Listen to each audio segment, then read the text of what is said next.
was about to say what I say on every call. I'm getting paid by the hour. I'm definitely not getting paid by the hour.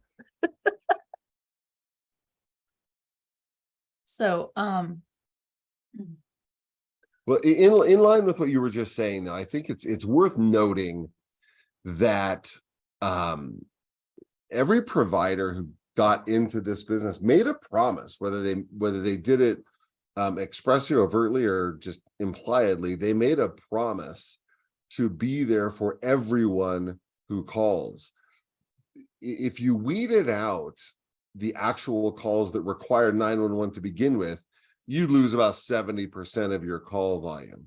And of those 30% left over, if you weeded out the ones that weren't actually emergencies, you'd probably lose another half.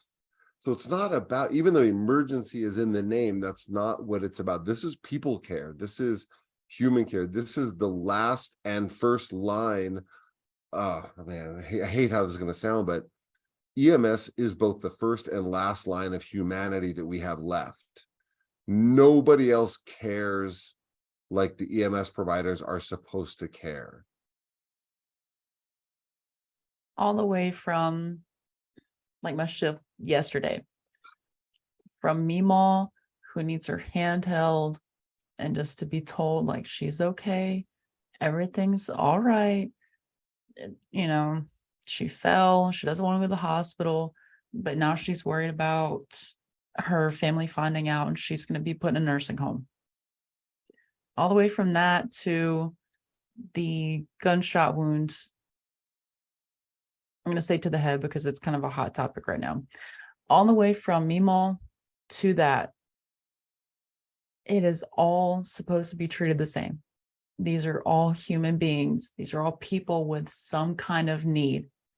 Indeed. And if you lose that compassion and you lose that empathy, and like I say on those calls that get under my skin from the get-go, if you lose your customer service face and personnel, even when you're getting frustrated, get out the field. And I'm not sorry for saying that. Or go to the river, or, go for a hike. I mean, if it hasn't happened to you yet, it will. It happens to everybody. The issue, the problem isn't going to that dark place. The problem is not being able to get back out of it. Just between you and me now, if we're just talking like regular people, if you try to hold yourself to a standard where you never burn out, it's unattainable, it's unrealistic, and you are going to drive yourself crazy about it. Let yourself go crazy, let yourself get burned out, and then take a weekend off, go do whatever it is you do. I remember vividly there was just one period in time where I was so burnt out, I hated everybody. There was one shift where I walked around, I put a triage tag around my neck, torn to black, and I hand wrote in the little box, "Don't fuck with me." And sorry, don't mess with me. Sorry, mom. Sorry, mama. And people knew, and my partner's like, "Hey, dude, you need to take a break." And I did. And I went, I think some friends and I went to a wedding in Phoenix for a weekend. We left on a Friday, came back on a Sunday. I spent the whole time sitting by the pool, reading a book, just relaxing. And I felt great when I got back. I just needed a little time to unplug and get away. So for you and for everybody else, don't think you're not going to burn out. Don't think that's not going to happen, because it's going to.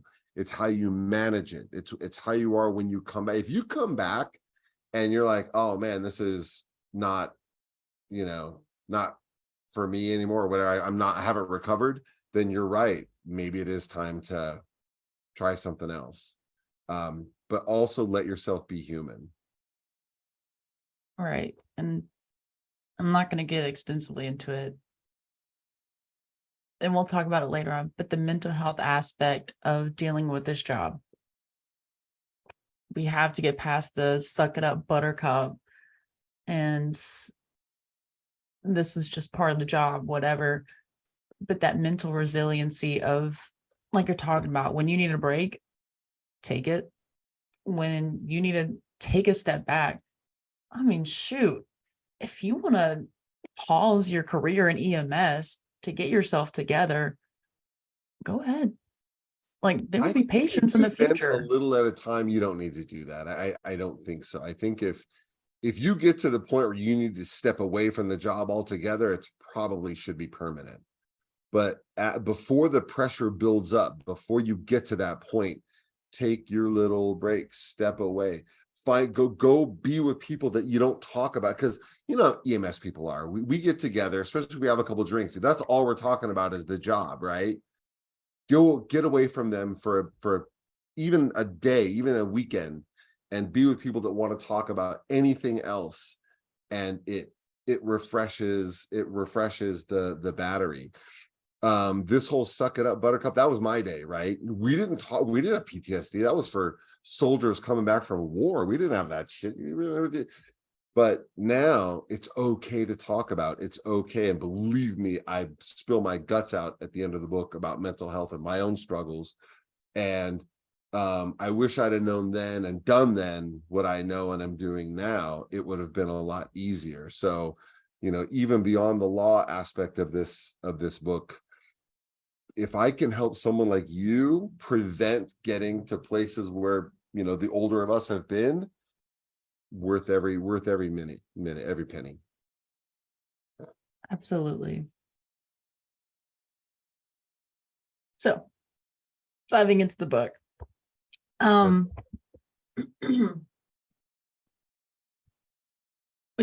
talked about the why of why you wrote the book and why we should read the book, why everyone should dive in, reflect, and learn, because there's so much to do, both of those in this book. But I admire the way, like, you simplified actual legal terms and made it make sense to our profession.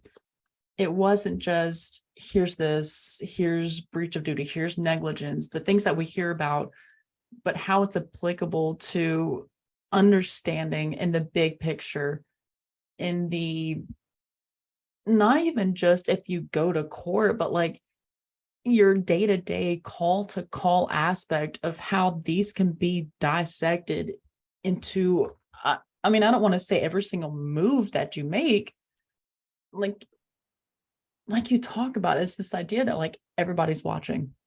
There's somebody watching at any given point, even when it's you in the back with your patient. It's that mentality of like, if somebody was watching me right now, what would they say? So you even talk about the difference of, like, we learn about in DMT school and it's harped on in paramedic school, and we hear it like if somebody happens to go to court or anything like that, you hear about the difference of kidnapping and good intentions, and then false imprisonment, and then you tie in negligence. It's all these things that, like, I feel like when you hear about, there's like a thunder and everyone kind of like freezes up because it's such a scary concept. Yeah, well, I wanted readers to not be afraid of the things we've all been told to be afraid of, to dispel the myths that have historically stopped some providers from doing the right thing. Okay. So exactly. And it's like I brought up, it's that ability to transcribe these actual real life EMS cases, that you bring in the nomenclature of legalistic terminology and you break it down and you make it relatable and you read about these things that it's happened to other people. It is real life. It's not a story that's made up. It's not an anecdote that somebody heard that somebody else did and their third cousin told them about, but it's real life stuff that you can look up. And even like when you talk about these cases, there was one where you break down what the bystander saw, then what the paramedic said, then what the police said, Yeah, even to that the was the right point case. when the case went to court and the experts, those scary people were warned about that are going to tear us apart in court. like what they said in regard to where the EMS crew screwed up. And ultimately, it's like reading about some of the things they were saying, even though in some of these cases, there were egregious mistakes that these providers made, that like one of the cases I was reading to my partner at work, and we both were like, are these guys serious? But at the same time, it's that stomach curling feeling that I can't guarantee if I wasn't in their shoes.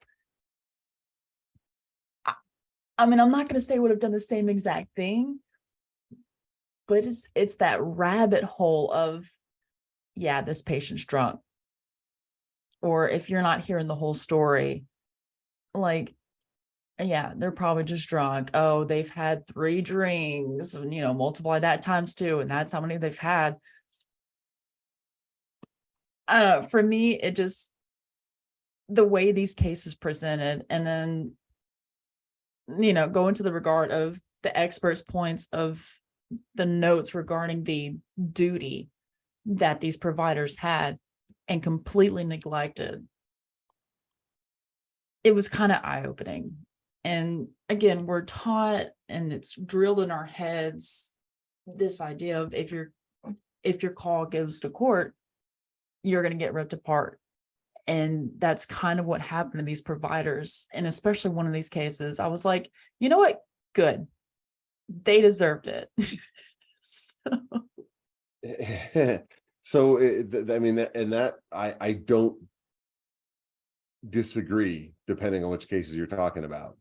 But this happens every day. It's happening as you and I are talking right now. It's happening out there. People are making these kinds of mistakes that in retrospect, you look at it and go, oh man, I never would have done that in a million years. It's terrible. But in the moment, you're like, oh shit, I might very well have done the exact same thing, or from one call to the next.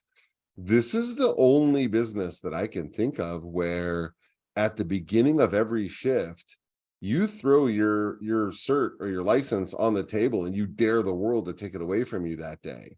Because I think this is the only job in civilian life anyway that I can think of where one little twist of unpredictable fate could cost you absolutely everything. That's why only certain types of people can do this particular job. And kind of like you also brought up, even your frequent flyers, your people that their social security number by heart, because you pick them up so many times, their medical history better than their whole family.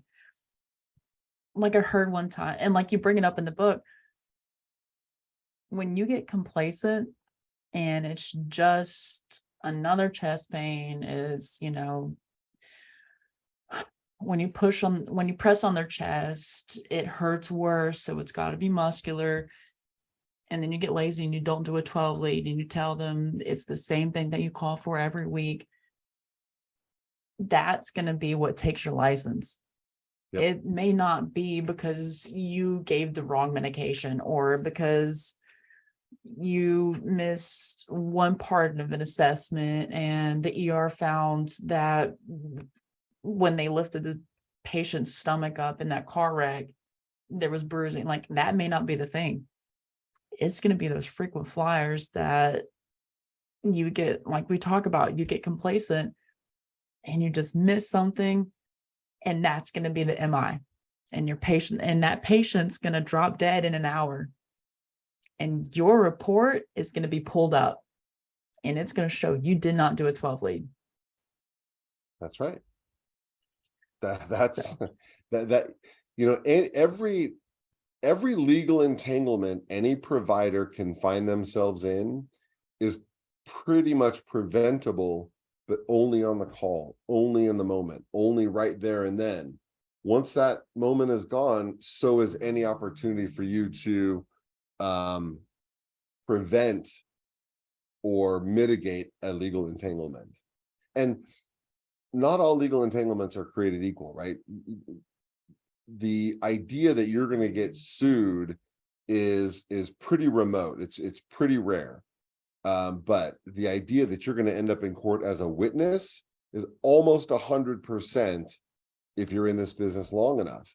And the damage to your reputation when that narrative gets put up on the screen is the same. So don't worry about getting sued, right? Worry about providing proper care. That's the number one best way to avoid any legal problems. To quote what you wrote, because I feel like you said it best. Me too. Do it. Me too. I feel like I said it best. But what did I say? What are we talking about? Yeah. You say the best, the easiest part is this. If you just do your job the way you're supposed to, the way you promise you would when you the way you promised you would when you accepted it, the law will always be on your side. If you don't, well, you can't throw your bottle on the floor and cry because you don't have it. And like you talk in your book, it's not that your case will be, and correct me if I'm wrong, it's not that your case is going to be brought up and it's going to be this whole huge thing and it's because of one little thing that you did, but the experts are going to come in and they're going to bring up how you had a duty to act. You have a duty to reckon, like you said at one point, I think one of the cases the experts brought up, like the paramedic is not just supposed to look at a patient, do an assessment and call it a day, whatever. But it's the idea of thinking those not just 3 or 4, but like 5 steps ahead and being able to understand that because there's the shortness of breath and this and that, whatever. It's more than just giving oxygen, calling a day, but understanding the, what's the word I'm looking for? The long-term possibilities.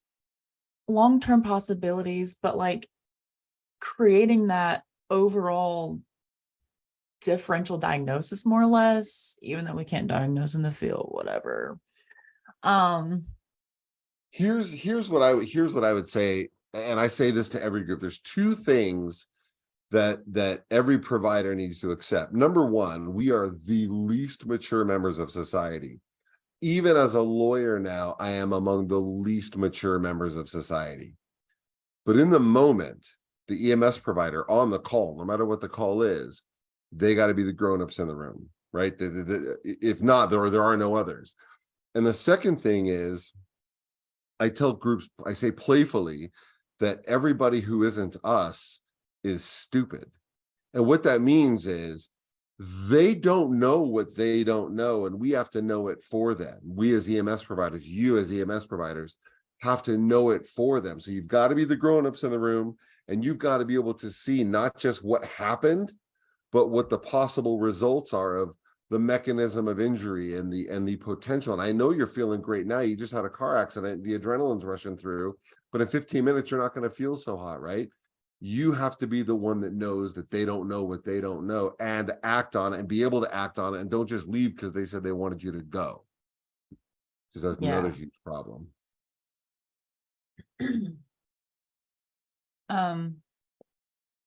Personal anecdote, and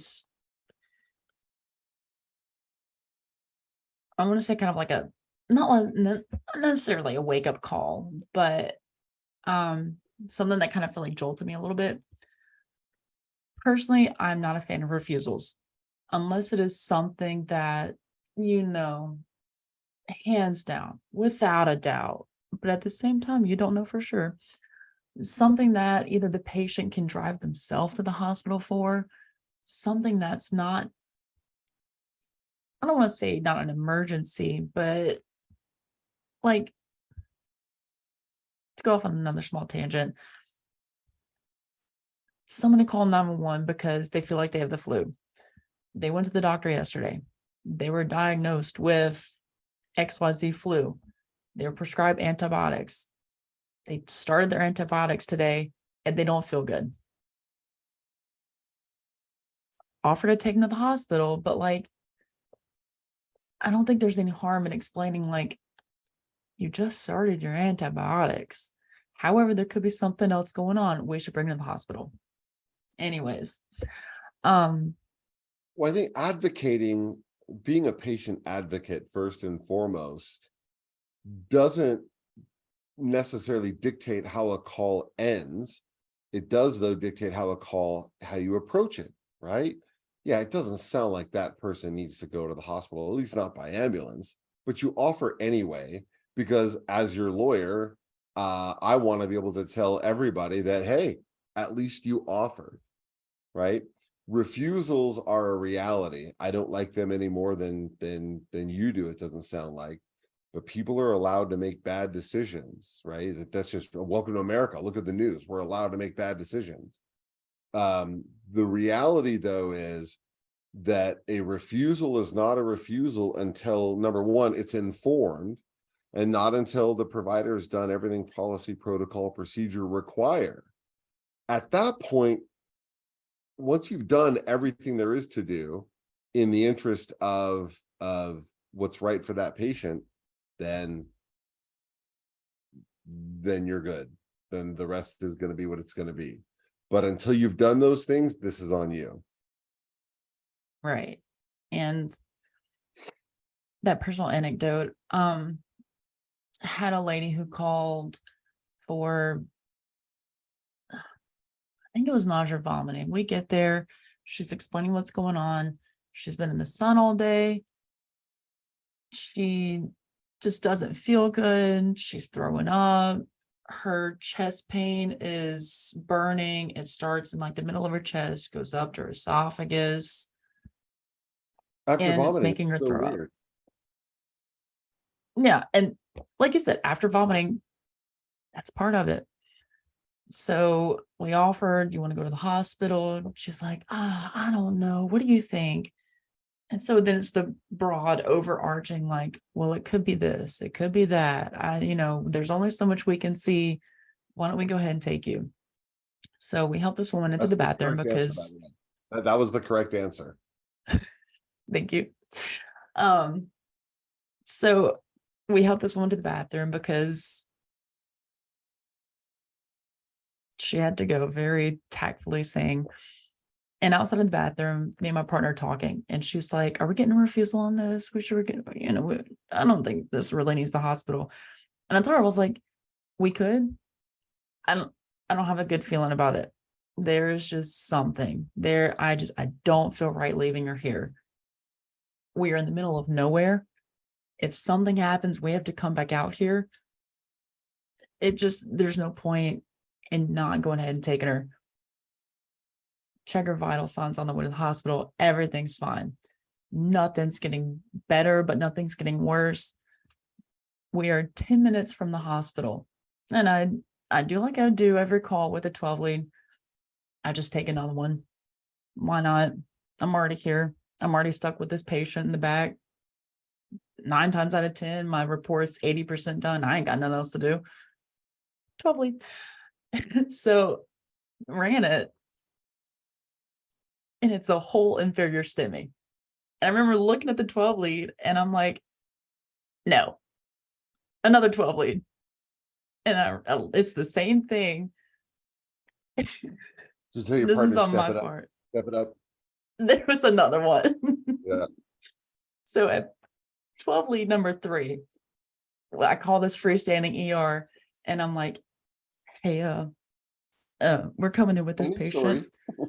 It's a funky rhythm. I think bad things are happening. And they're like, if you think it's funky, go to another hospital. I was like, okay, thanks. And in Louisiana, we have what's called LEARN, Louisiana Emergency Resource Network, whatever it is. I just know it's LEARN, and I call it for trauma, stroke, or STEMI. And so I called him, and the guy got a little, what's the word I want to use? Bossy? Short with me. Okay. And he was like, well, you're coming from this city. Like the other hospital would have been more appropriate and closer. I was like, well, that's cute. When we were coming from the city that we picked her up from, we weren't dealing with the STEMI, my guy. Neither here nor there. So I find out what hospital to go to. And I go to the front and I'm like, hey, partner, we're diverting. And like anytime I divert, she's like, oh God, what's going on? Because bad things are happening. And she's like, what's going on? I'm like, she might be having a heart attack. And she looked at me, she's like, what did you do? I said, I didn't do nothing. I asked her about her kids. So, it just, it's that thing of like, even if you don't have, how do I put this? Even if you feel like there's no reason to bring this person to the hospital, there's no reason they can't drive themselves, at least you're offering. And 9 times out of 10 on calls that I'm about to get a refusal on, I just tell them like, hey, it's that thing, like I just said, it comes out because it's embedded in my brain. Hey, so everything's looking good. It could be XYZ. It could be this, however, comma, it could be something else entirely we can't see because we can only see blah, blah, blah. I think it's a good idea for you to go to the hospital. Do you want to come with us? 9 times out of 10, they're going to say, yeah. I mean, heck, they already called you to come there. So why not just do your job and bring them to the hospital? Well, that's, Anyways, that we agree on that, but there are enough providers out there that don't think that way that, I wrote a book. it's a good one. So we've talked about a lot of things, all of which are covered in David Givot's book, Sirens, Lights, and Lawyers. I cannot recommend it enough. I've talked about it enough and read about enough of it with my partner that she's reading it next. Excellent.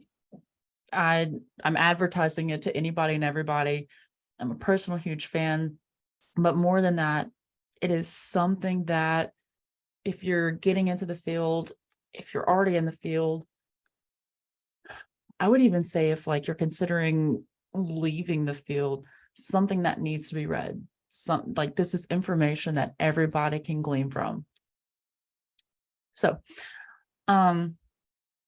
David, I feel like I should say Mr. David, but David, that's all I got.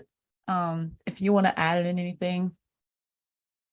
No, thank you I love talking about it. So, thank you for letting me talk about it. And if anybody's got questions that they want answered from me, I'm not hard to find. If you just type my name into any search engine, there's 50 ways you can find me. All I can say is just be safe and be smart and have fun. And, this is the best job there is, I think. And I'm a lawyer. 100%. Yeah. It's like I tell my partners so often, we have the wildest job. Like we drive around, we listen to music, we go to strangers' houses, bring them to the hospital, get to know them on a very, very personal level. It's a wild job. And yes, things are way different. People, I'm not going to get into the rant. The things that people sue for and come after your license for are ridiculous. But if you take what you can learn in this book, I'm not going to say you don't have anything to be scared of.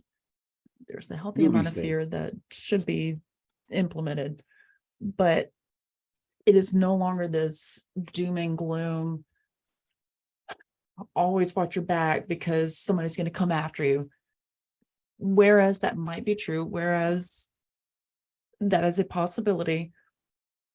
If you do what Mr. David Givot says and you reflect on what he says, you're good, homie. No stress. Imagine information as a shark cage, right?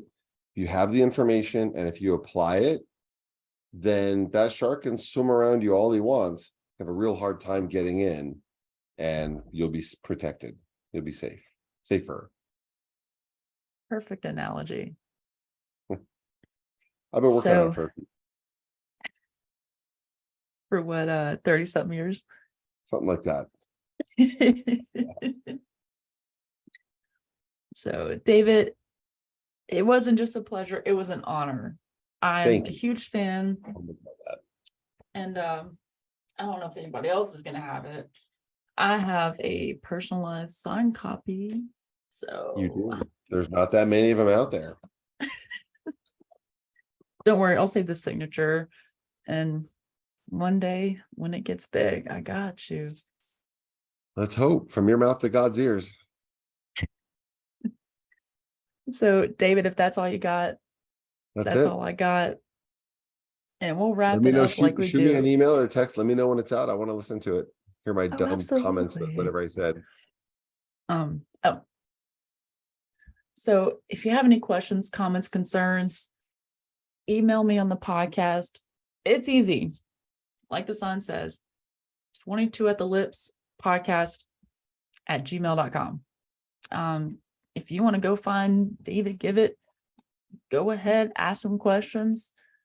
He's pretty much not scared of anything that I've asked him.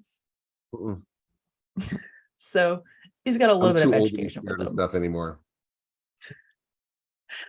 But David, if that's all you got, that's all I got. And like we end every episode.